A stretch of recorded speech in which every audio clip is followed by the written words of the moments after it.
स्वाधिकचरणकमलकुण्डलिन्दाय भक्तजनमानसनिवासाय तद्दिव्यमव्ययं धाम सारस्वतमुपास्महे यत्प्रसादात् प्रदीयन्ते मोहान्धतमसत्कटाः। नमोऽस्तु ते व्यासविशालबुद्धे तुल्लारविन्दायितपत्रनेत्र येन त्वया भारतकलितपूर्णः प्रज्ञाप्रज्वालितो ज्ञानमयप्रदीपः। श्रीराम जय राम जय जय राम जय राम जय जय राम श्रीराम जय राम जय जय राम श्री राम जय जय राम। धर्म की जय हो, अधर्म का नाश हो, प्राणियों में सद्भावना विश्व का कल्याण हो। नमः पार्वती पतये हर हर महादेव। समुपस्थित संत वृंद समादरणीय मातृशक्ति परमानुरागी सज्जन, आज दशहरा पर्व है। दशहरा का मतलब गंगा। आज गंगा का पर्व है। दशहरा एक नाम है गंगा जी का। 10 प्रकार के पाप शास्त्रों में बताए गए हैं। 3 शरीर से होते हैं, 3 मन से होते हैं और 4 वाणी से होते हैं। इस तरह से कुल 10 तरह के पाप होते हैं। 10 प्रकार के पापों का हरण कर लेने वाली जो धारा है, उस धारा को दशहरा के नाम से जाना गया है। उन्हीं को गंगा कहा जाता है, उन्हीं को गंगा कहा जाता है और वही कलिकलुष है। बड़ा महात्म्य है उस गंगा का, क्योंकि पुनाति कीर्तिता पापम दृष्टा भद्रम प्रयच्छति अवगाहिता च पीता च पुनाति ही शतम कुलम। ये बताया गया है कि गंगा गंगा ये नाम लेने मात्र से व्यक्ति का अंतःकरण पवित्र हो जाता है, उसके पाप नष्ट हो जाते हैं। दृष्टा अगर कोई जाकर के गंगा जी का दर्शन कर ले भद्रम प्रयच्छति तो उसका तो मंगल ही हो जाता है, कल्याण ही हो जाता है।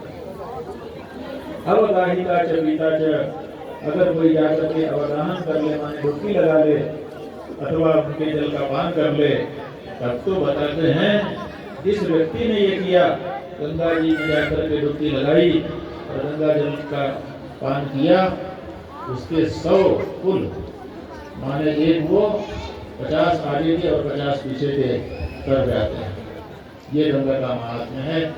आज उन्हीं गंगा जी का पवित्र पर्व है। हमने इस बात का स्मरण इसलिए किया, एक तो पर्व है गंगा जी का स्मरण लायक है, लेकिन इस दृष्टि से भी किया कि गंगा जी की धारा में पाप नाशिनी प्रकृति है, स्वभाव है। उसमें कोई जाएगा तो उसके पाप नष्ट होंगे ही होंगे। जैसे पवित्र धाराएं होती हैं, पवित्र जल होता है जो पाप का नाश कर देता है बंधुओं, उसी तरह से पवित्र भूमियां भी होती हैं जहां जाने से पाप नष्ट हो जाता है। इसीलिए कहा है कोई स्थान तीर्थ क्यों हो जाता है। 3 कारण बताए गए हैं शास्त्र में। एक प्रभावात् अद्भुतात् भूमे है सलिलस्य च तेजसा परिग्रहान् मुनीनां च तीर्थानां पुण्यता संगता। 3 कारणों से कोई स्थान तीर्थ बन जाता है। पहले तो उस भूमि में विशेष प्रभाव हो, किसी किसी भूमि में ही ऐसा प्रभाव होता है कि वहां जाते ही मन आह्लादित हो जाता है, वहां जाते ही पाप नष्ट हो जाते हैं, पुण्य और भाग्य का उदय हो जाता है। दूसरे कोई कोई जल की धारा ऐसी होती है जिसमें ये गुण होते हैं। और तीसरे, अगर कोई ऋषि मुनि, कोई महान आत्माएं किसी स्थान विशेष को अपना बना लें तो वो स्थान भी पवित्र करने वाला बन जाता है। 3 कारणों से कोई स्थान पवित्र होता है। हम लोग आज अपने लोग जिस स्थान विशेष में बैठे हुए हैं इसमें एक विशेषता नहीं है, बल्कि तीनों की 3 विशेषताएं विद्यमान हैं। यहाँ अद्भुत जल है और यहाँ की भूमि भी अद्भुत है। और इतना ही नहीं, महान व्यास उन्होंने आकर के इस भूमि को अपनी भूमि बना लिया। इसीलिए ये भूमि महान तीर्थों की श्रेणी में आ गई है। इसलिए माना कि कोई भारत का पहला गांव, या कोई भारत का आखिरी गांव, या कोई सीमांत गांव, ये जो आप नाम देना चाहें, जो महान लोग होते हैं उनके तो 1000 नाम होते हैं। अगर ये गांव महान है तो इसके अनेक नाम होंगे, इसमें किसी को कोई बाधा नहीं है। लेकिन असल में ये गांव महान तीर्थ है। हम लोगों के मन में ये बात प्रश्न के रूप में आती थी कि अयोध्या, मथुरा, माया, काशी, कांची, अवंतिका, तुरीन, द्वारावती, स्टीबा, सप्तैका, मोक्षदायिका, हमारे देश में 7 मोक्ष पुरियां मानी गई हैं, महान पवित्र है। वहां पहुंचने मात्र से कल्याण होता है। तो ऐसी महान पुरियों के होते हुए जो हमारे गुरु जी के गुरु जी के गुरु जी के गुरु जी के गुरु जी व्यास जी थे, आखिर क्या ऐसा कारण हो गया कि उन्होंने अयोध्या को अपने शास्त्र पुराण लिखने के लिए नहीं चुना, काशी को अपने शास्त्र पुराण लिखने के लिए नहीं चुना, उन्होंने अवंतिका, द्वारावती, जगन्नाथपुरी इन क्षेत्रों को भी अपने लेखन कार्य के लिए नहीं चुना। वो निकल करके चले आए और माणा गांव की व्यास गुफा में बैठ करके उन्होंने पुराणों की रचना की। क्या ऐसा कारण रहा होगा, ये प्रश्न हम लोगों के मन में आता है। कोई तो विशेषता रही होगी। तो यही पता चलता है, ये जो आपका माणा गांव है ये मणिभद्र यक्ष का स्थान है। और मणिभद्र यक्ष ने भगवान शिव की तपस्या करके भगवान शिव से वरदान प्राप्त कर लिया कि महाराज मेरे क्षेत्र में जो कोई आ जाए उसका भाग्योदय हो जाना चाहिए। भगवान शिव ने कहा तथास्तु, जो तुम्हारे क्षेत्र में आएगा उसका भाग्योदय होगा। कहा महाराज एक और वरदान दीजिए, जो मेरे क्षेत्र में आ जाए उसके ऊपर अगर पहले से कोई शाप हो तो वो शाप का उद्धार हो जाए। इसलिए इस क्षेत्र में जो कोई आ जाता है उसके शाप का भी उद्धार अपने आप हो जाता है। और तीसरा वरदान उन्होंने मांगा कि अगर उसके माथे पर जान से अनजान से हुआ कोई पाप चढ़ा हुआ हो तो मेरे क्षेत्र में आते ही वो पाप भी नष्ट हो जाना चाहिए। भगवान शिव ने तीनों वरदानों के लिए तथास्तु कह करके अनुमति प्रदान की। इसीलिए इस क्षेत्र में जब आता है उसके पाप नष्ट हो जाते हैं, उसके भाग्य का उदय हो जाता है और उसका यश बढ़ने लग जाता है। तो भगवान वेद व्यास जी ने इसीलिए इस क्षेत्र को चुना, क्योंकि उन्होंने अपने लेख में अनेक अनुष्ठान भी बताए और सभी अनुष्ठान प्रायः कलिकाल में स्थापित हो चुके हैं, सभी मंत्र किलित हो चुके हैं। ऐसी परिस्थिति में ये जो आपका मणिभद्र क्षेत्र है, माणा गांव है, यही आज की तिथि में ऐसा स्थान विशेष है जहाँ पर किसी भी मंत्र का अनुष्ठान करने के लिए अगर कोई आ जाए तो उसके ऊपर जो शाप होगा, जो उसका उद्धार हो जाएगा, किलन होगा वो उत्कीर्णित हो जाएगा, निष्क्रिय हो जाएगा और उसको यहाँ पर मंत्र की सिद्धि प्राप्त हो जाएगी। तो भगवान वेदव्यास जी ने इस स्थान को अपना क्षेत्र बनाया, यहीं रहकर के 18 पुराणों की और महाभारत की रचना की। अभी जब यहाँ बैठे थे हम, आप लोग कार्यक्रम प्रस्तुत कर रहे थे, तो हमको उन्हीं वेदव्यास जी के महाभारत का एक प्रसंग याद आया। महाभारत में एक प्रसंग है कि एक घटोत्कच का बेटा, भीम के बेटे घटोत्कच, उनका बेटा बर्बरीक था, वो बड़ा वीर था। तो कहते हैं कि महाभारत के युद्ध के पहले ही वो आ गया, बोला कि मुझे अवसर दे दिया जाए, मैं सब जो भी मेरे सामने आएंगे सबको मैं समाप्त कर दूंगा। तो लोगों ने कहा कि ये अगर लड़ेगा तो फिर बाकी वीरों को लड़ने का मौका ही नहीं आएगा, इसलिए इसको युद्ध से विरत करना चाहिए। भगवान श्री कृष्ण को जिम्मेदारी दी गई। भगवान श्री कृष्ण ने उसके सिर को काट करके भी उसको जीवित रखा और कहा कि बोलो क्या चाहते हो। तो बर्बरीक ने कहा, महाराज मैं तो युद्ध करना चाहता था, वो तो हो नहीं सकता, मेरी एक इच्छा है कि मैं महाभारत का युद्ध देखूं तो भी कौन कैसा लड़ता है।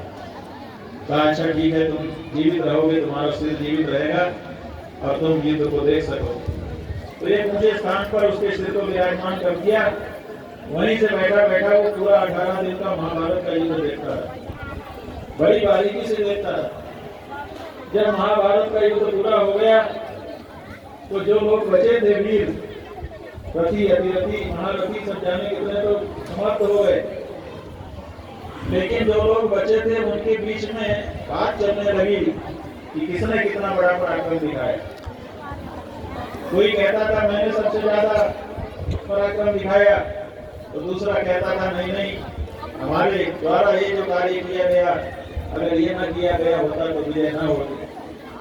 माने सब लोग अपने अपने महात्म्य को आगे रख रहे थे, निर्णय भी नहीं हो पा रहा था कि किसने सबसे बड़ा युद्ध किया, कौन सबसे ज्यादा वीर है, पराक्रमी योद्धा है। भगवान श्री कृष्ण के सामने सब लोग गए।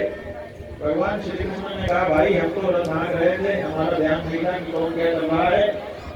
ये बात तो वही बता सकता है जिसने निरपेक्ष भाव से पूरा युद्ध देखा हो।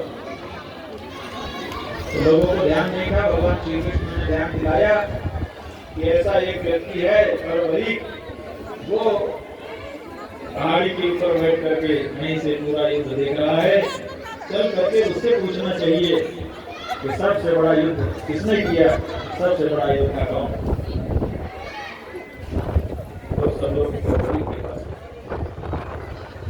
बर्बरीक से पूछा, बोलो जी सबसे बड़े पराक्रमी योद्धा का नाम बताओ।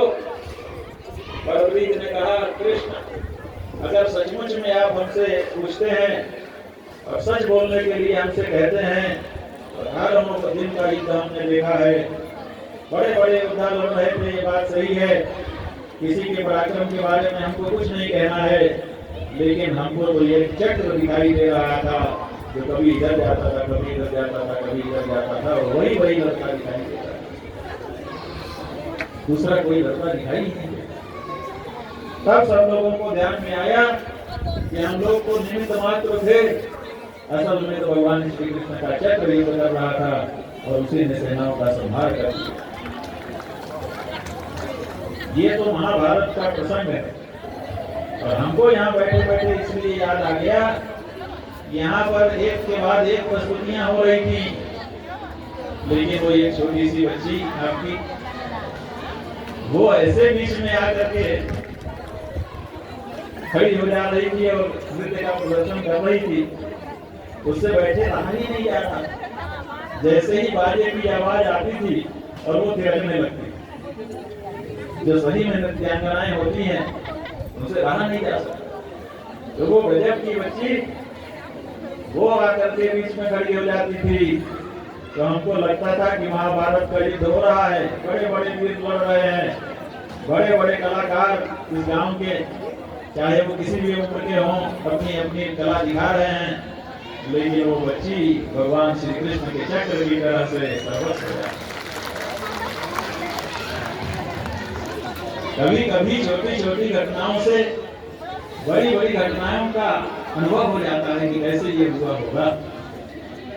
तो ये भगवान वेद व्यास का पुण्य स्थान भगवान शंकराचार्य मुनि की परंपरा में आते हैं। भगवान शंकराचार्य जी ने भी बहुत बड़ा सनातन धर्म की रक्षा का कार्य किया। आप लोग जानते हैं, अष्टवर्षे चतुर्वेदी द्वादशे सर्वशास्त्रविद षोडशे कृतवान भाष्यम द्वादशे निरुक्तिकार।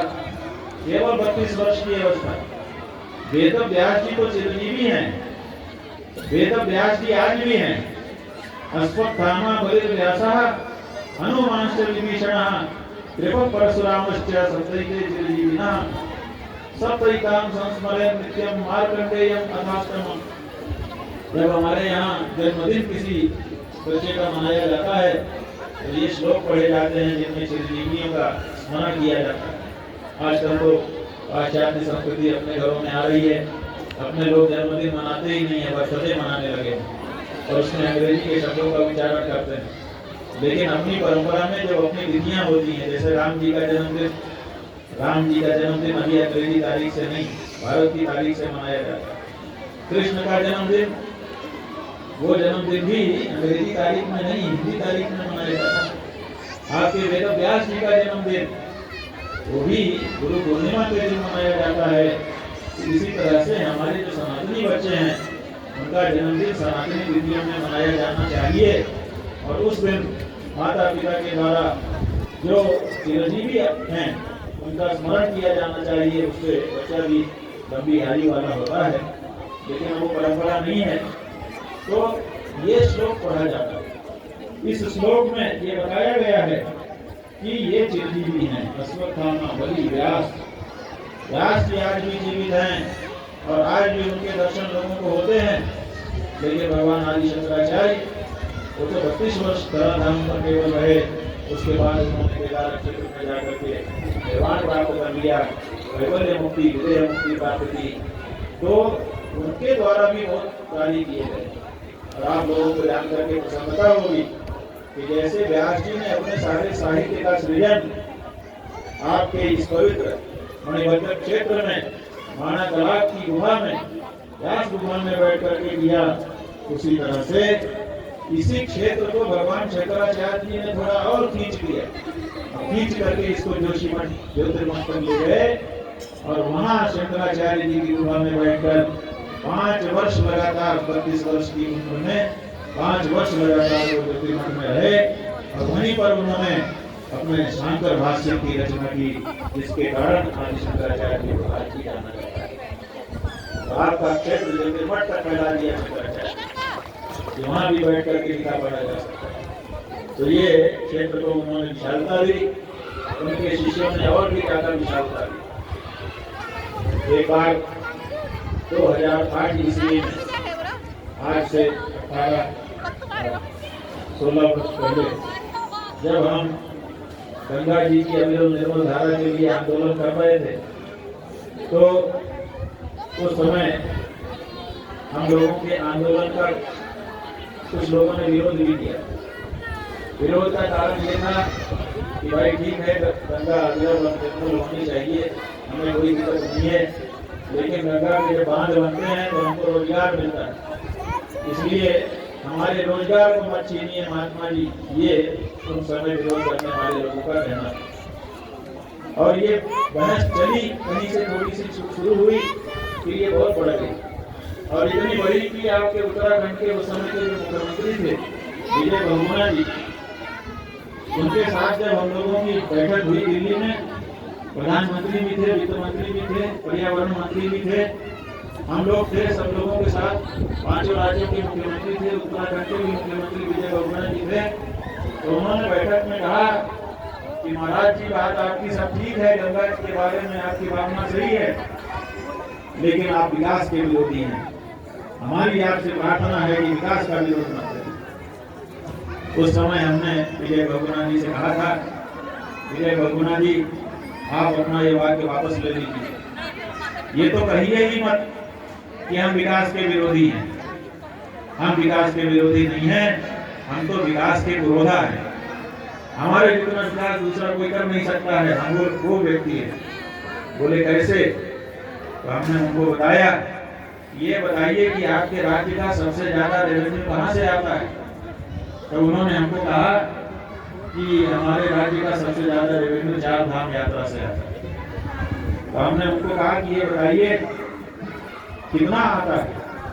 बोले 25,000 करोड़ के लगभग का हमारा अभी का बजट है, आधा समझ लीजिए कि उससे आता है।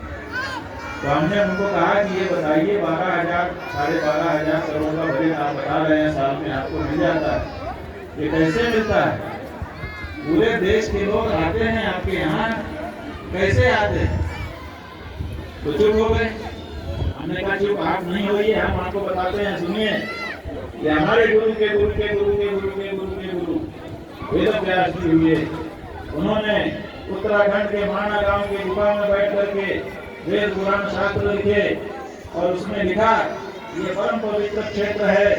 गंगा का महात्म्य लिखा, यमुना का महात्म्य लिखा, केदार का महात्म्य लिखा, बद्री का महात्म्य लिखा, यहाँ पर बहने वाली धाराओं का महात्म्य लिखा और लिखा ही नहीं, लिख करके अपने चेलों को पढ़ाया और चेलों को कहा कि जाओ पूरे देश में गांव-गांव में चौकी लगा के बैठना और वहां पर लोगों को इकट्ठा करके यहाँ का महात्म्य बताना और कहना कि बिना वहां गए तुम्हारा जीवन सफल नहीं होगा।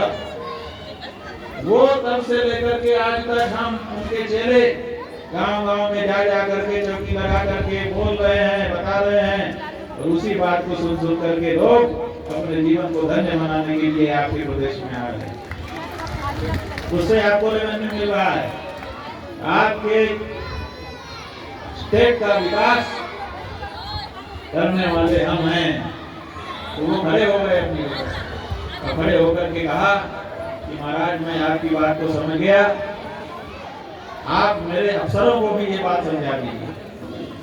मैं समझाऊंगा तो वो लोग नहीं समझेंगे, मैं तो आपकी बात 1 मिनट में समझ गया। हमने कहा हम समझा देंगे, आप इकट्ठा करो। फिर एक तारीख तय हुई कि आप उसी दिन देहरादून आइए, वहाँ हम अपने अफसरों को इकट्ठा करेंगे। तो हम लोग उस तारीख के लिए आए, देहरादून आए, मुख्यमंत्री के भवन में गए, उनसे फिर बात हुई। उन्होंने सब अफसरों को इकट्ठा करना चाहा, लेकिन उसी समय राजनीति होने लग गई और फिर अफसर इकट्ठा ही नहीं हुए। तो अफसरों से हम लोगों की बात नहीं हुई, तो बात यहाँ की यहाँ रह गई और बात यहाँ की रह जाने के बाद थोड़े दिन के बाद उनकी कुर्सी भी चली गई। तो हम ये बताना चाहते हैं कि ये जो आपका माना गांव है, अभी हमने एक श्लोक पढ़ा वेद व्यास जी के बारे में, नमोस्तुते व्यास विशाल बुद्धे। हे व्यास जी आपको हम नमस्कार करते हैं, आप विशाल बुद्धि वाले, फुल्लार विंदायतवत्र नेत्र, और आप इतने सुंदर हैं कि आपकी आंखें खिले हुए कमल के दल के समान हैं। आपकी विशेषता क्या है? आपकी विशेषता ये है, ये जो पूरा भारत है ये एक दिए के समान है, जैसे मिट्टी का दिया होता है। और इस मिट्टी की दिए में जाने कितने संसाधनों की बाती लगी हुई है, लेकिन ज्ञान का तेल नहीं होने के कारण वो बाती प्रज्वलित नहीं हो रही है। आपने इसमें ज्ञान का तेल भर के इसको प्रज्वलित कर दिया, जिससे पूरा भारत प्रकाशमान हो गया, लोगों को ज्ञान की प्राप्ति। वाले जो गांव है माना गांव, यही उस दिए की ज्योति है, जहाँ से प्रकाश फैल फैल करके पूरी दुनिया में जा रहा है और लोग ज्ञान को उपलब्ध होकर के आत्म कल्याण कर पा रहे हैं। ऐसे पवित्र क्षेत्र में आज आकर के हमको बहुत ही अच्छा लग रहा है और आपको हम बताना चाहेंगे कि हम आए क्यों। हमारी तो राजस्थान में यात्रा चल रही थी, लेकिन वहां पर गर्मी इतनी ज्यादा पड़ने लगी कि ट्रांसफार्मर जलने लग गए और भी दूसरी चीजों में आग लगने लग गई। तो वहां के लोगों ने प्रार्थना की कि अभी की यात्रा स्थगित कर दी जाए। इतनी गर्मी की कल्पना हम लोगों ने नहीं की, इस बार कुछ ज्यादा ही गर्मी है। आप देखिए आपके यहाँ भी मौसम कुछ अलग ही एक तरह का है, ऐसा रहता नहीं था। अभी शाम हो गई तब भी अपने लोगों को अभी ठंड की याद नहीं आ रही। तो ऐसी परिस्थिति में वहाँ की यात्रा हम लोगों की स्थगित हो गई। तो हमने सोचा कि हम चलें और चल करके अपने चमोली जिले में थोड़ा भ्रमण करें, गांव-गांव में जाएंगे। तो हम लोगों ने पहले से ही सोचा था चमोली के हर गांव में हम जाएंगे और जा करके वहाँ के चमोली के गांव-गांव का मंगल मनाएंगे। हमने इसके लिए नारा भी बनाया था, नगर गांव जंगलम भवतु चमोली मंगलम। चाहे चमोली का नगर हो, चाहे गांव हो, चाहे जंगल हो, हर जगह चमोली का मंगल हो, चमोली के चप्पे चप्पे का मंगल हो। तो उसी चमोली के चप्पे चप्पे की मंगल की भावना को लेकर के हम आए। कल आपके उत्तराखंड में हमने प्रवेश किया और सबसे पहले हमारे यहाँ शास्त्रों में मंगल के स्थान बताए गए। मंगल होता कैसे, तो बताया है कि गाय जो है वो मंगल है। अगर कहीं जा रहे हों और गाय का दर्शन हो जाए तो शुभ हो जाता है। जहाँ गाय रहती है वहाँ पाप नहीं आते, दोष नहीं आते, भूत नहीं आते, प्रेत नहीं आते, हवाएं भलाई नहीं आती।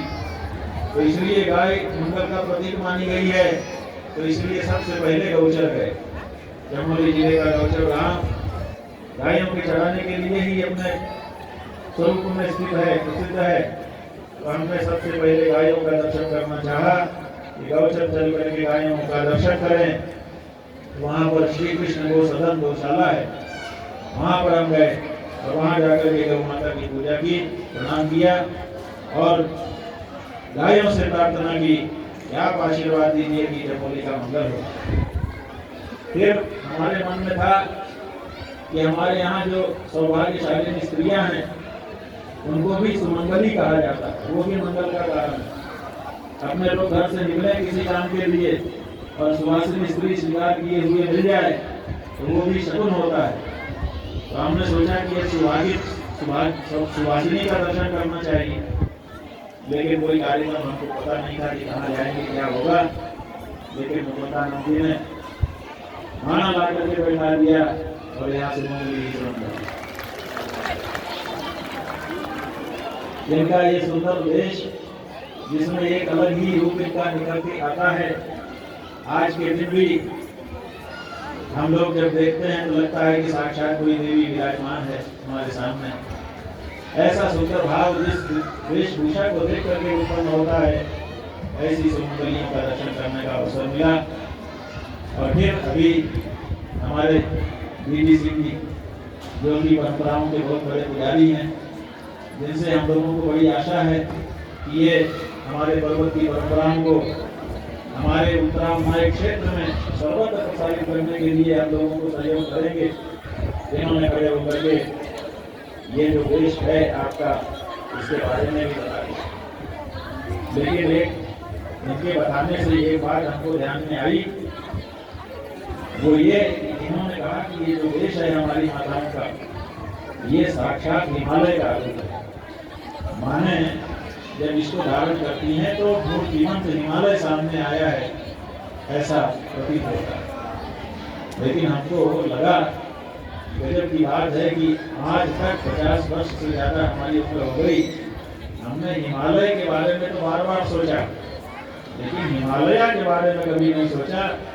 आज इन्होंने हमको हिमालय के दर्शन करा। तो ये भी एक अपूर्व अवसर हमारे लिए हो गया। अब जब हम इनको देखेंगे तो हमको लगेगा कि हिमालय मातृशक्ति का रूप धारण करके हमारे सामने आया है। अब वो पौरुष में उतना विश्वास नहीं कर रहा है। अब वो कहता है कि मातृशक्ति के रूप में मैं प्रकट होऊंगा। क्यों? क्योंकि मेरे प्रकृति ये जो बेटे बेटियां हैं उनको अपनी गोद में गिराऊंगा। बड़ा आनंद है बंधुओं। जैसा कि हमने बताया, भगवान शंकराचार्य जी का और ज्योतिर्मठ का बड़ा संबंध है।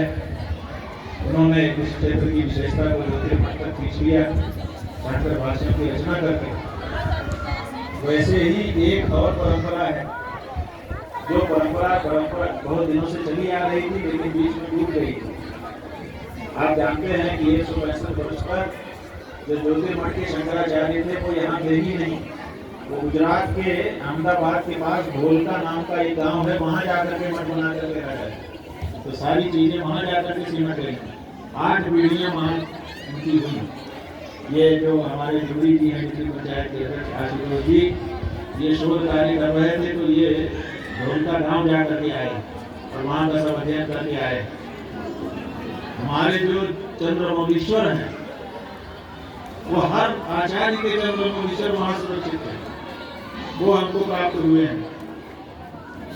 प्रत्येक आचार्य अपने शिष्य को एक चंद्रमौलीश्वर लेकर के गया, क्योंकि हमारे यहाँ मठ की संपत्ति और कुछ नहीं है। आदि शंकराचार्य जी ने जब मठ बनाया तो जैसे कोई ट्रस्ट बनाता है तो उसमें कुछ न कुछ संपत्ति होनी चाहिए, इसी का ट्रस्ट होता है, धरोहर न्यास। तो ये हुआ कि संपत्ति क्या होगी, सन्यासियों की तो कोई संपत्ति होती नहीं है।